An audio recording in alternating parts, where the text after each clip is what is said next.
As 10 cidades italianas mais importantes que não estão no radar dos turistas. Quando a gente pensa em Itália, os nomes são quase sempre os mesmos. Roma, Firenze, Venezia, Milano, Nápoles. Mas a Itália não se explica só pelas cidades famosas. Hoje vamos descobrir 10 cidades italianas fundamentais para a história, a arte e a identidade do país, que quase nunca aparecem nos roteiros turísticos tradicionais. E talvez por isso mesmo sejam tão especiais. Pera aí, o vídeo já vai continuar, mas antes, um recado rápido. Eu queria só dizer a você que se pretende viajar para a Itália em algum momento, não pode perder a oportunidade de conhecer o nosso curso In Viaggio, um curso específico para quem vai viajar para a Itália e está inseguro, não fala italiano ou fala muito pouco, não sabe como lidar com as questões principais relativas a seguro viagem, médico na Itália, pedágio, como pegar os meios de transporte, aluguel de carro e tudo mais que faz parte do contexto de viagem e que, se você conhecer, vai evitar que você passe por muita dor de cabeça e apenas relaxe na viagem. Então conheça esse curso para você chegar na Itália interagindo com as pessoas, nos ambientes mais comuns a uma viagem, com frases úteis, com vocabulário, com muitas dicas de viagem, questão de seguro viagem, questão de medicina na Itália, se você precisar, questões de como pegar a estrada, de como abastecer o seu carro, como viajar pela Itália,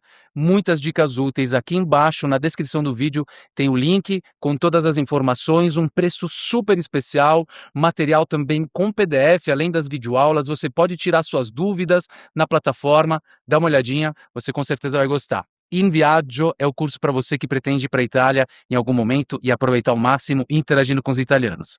Vamos voltar para o vídeo. Ravenna, Emília-Romagna. Começamos por Ravenna, a cidade mais importante da Romagna em termos históricos. É o segundo maior município da Itália em extensão territorial, atrás apenas de Roma. Tem belas praias e foi capital 2 vezes de 2 reinos distintos, do reino ostrogodo e do Império Bizantino. É aqui que se encontram os mosaicos mais impressionantes da Itália, reconhecidos como Patrimônio Mundial da Unesco. Aqui são imperdíveis a Basílica di San Vitale, o mausoleu di Galla Placidia e o túmulo de Dante Alighieri.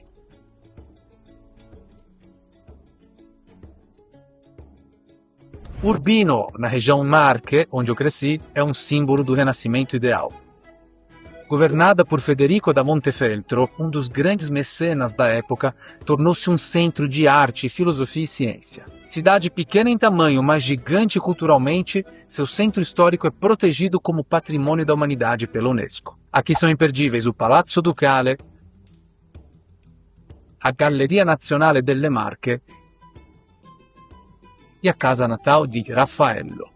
De origens messapicas e romanas, Lecce é uma das grandes città d'arte do sul da Itália. Conhecida como a Florença do Sul, ou melhor, para evitar comparações, como a Signora del Barocco, é o coração de um estilo único, o barroco leccese, exuberante, detalhista e quase teatral. Aqui são imperdíveis a Basílica di Santa Croce, a Piazza del Duomo e o Anfiteatro Romano. Lecce mostra como o sul da Itália criou linguagens artísticas próprias, fora do eixo Roma-Florença. Agora vamos a Pienza, uma joia que não nasceu por acaso, foi planejada. Até 1462 era um pequeno burgo chamado Corsignano, mas tudo mudou quando Enea Silvio Piccolomini, o Papa Pio II, decidiu transformá-la na cidade ideal do Renascimento. A cidade foi reconstruída com base em proporção, harmonia e beleza, ideais renascentistas. Mais do que uma cidade, Pienza é um manifesto urbanístico, reconhecido como Patrimônio Mundial da Unesco. Aqui são imperdíveis Piazza Pio II, o Duomo di Pienza e a vista sobre o Val d'Orcia, que também é Patrimônio Mundial como paisagem cultural.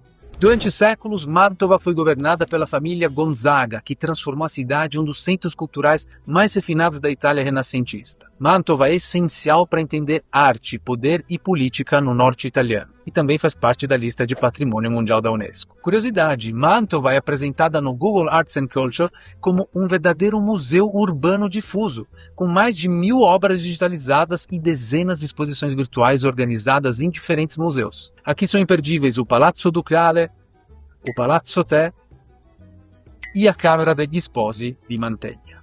Ferrara foi a capital do Ducado de Ferrara sob a dinastia dos Este, uma das mais influentes da Europa.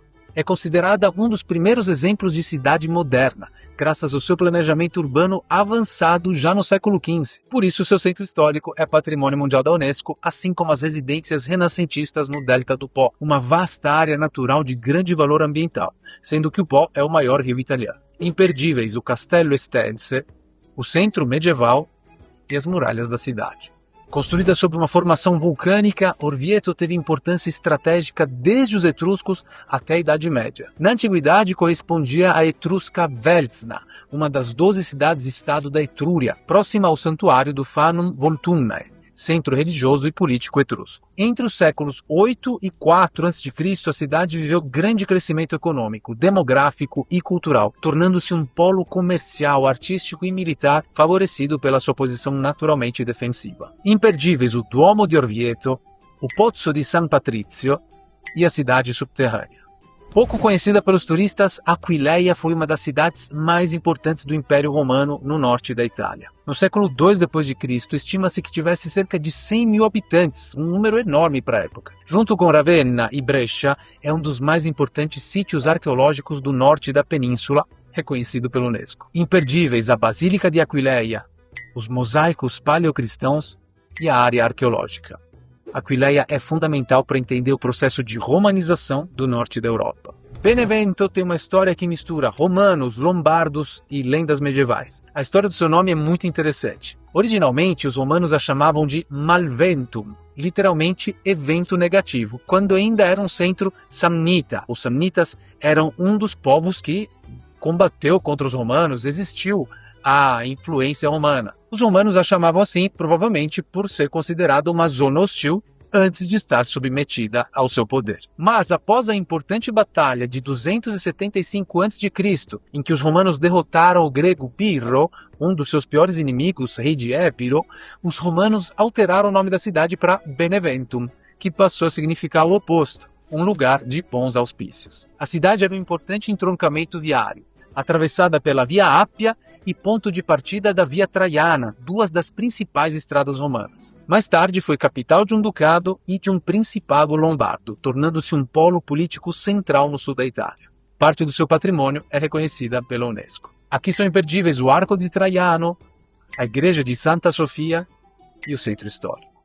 Encerramos com Gubbio, uma das cidades que melhor preserva a estrutura medieval original. Mas as suas origens são ainda mais antigas, com vestígios de ocupação desde a pré-história. Gubbio também está ligada a um episódio célebre da vida de São Francisco de Assis, o encontro do santo com o lobo que aterrorizava a cidade. E o santo teria acalmado essa fera e feito com que ele parasse de perseguir os homens e matá-los. Provavelmente a história simboliza a reconciliação de um fora da lei com a comunidade, graças ao santo. Aqui são imperdíveis o Palazzo dei Consoli, o Teatro Romano e a Festa dei Ceri. Essas cidades talvez não estejam no radar dos turistas, mas estão no coração da história italiana. E se você quer entender de verdade a Itália, a sua língua, a sua cultura e as suas contradições, é por esses lugares que você precisa passar, ver a Itália genuína. E aí, qual dessas cidades você já conhece ou colocaria no seu próximo roteiro? Conta pra gente aqui embaixo, deixe um like se gostou do vídeo, inscreva-se no canal e, se quiser aprender italiano com os nossos cursos, acesse www.italica.com.br. Ciao, alla prossima!